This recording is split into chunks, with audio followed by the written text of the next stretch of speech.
Good morning সবাইকে। আজকের সকালটা একটু অন্যরকমই ছিল, বা বলতে পারো আজকে আমার একটা ইচ্ছে পূরণের দিন ছিল।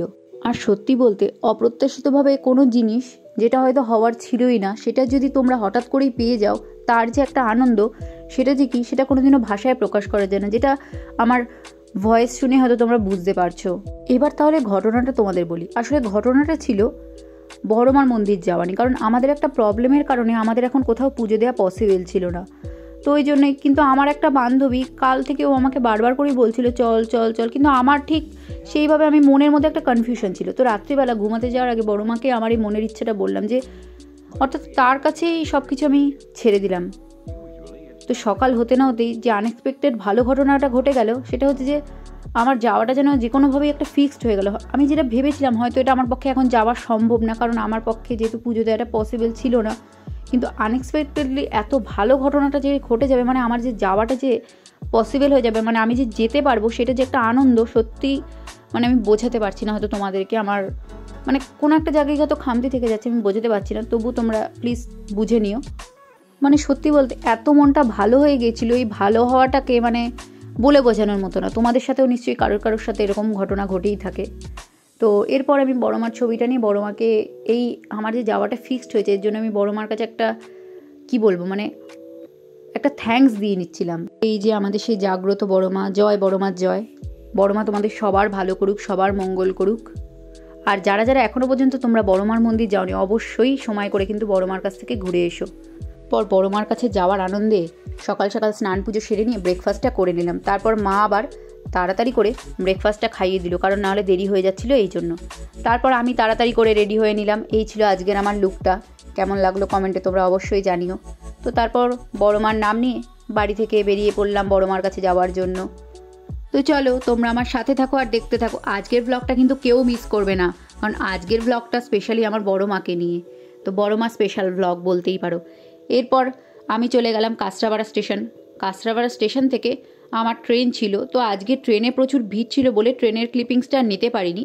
তো এরপর আমি নেমে গেলাম আমার গন্তব্যস্থল অর্থাৎ নৈহাটিতে।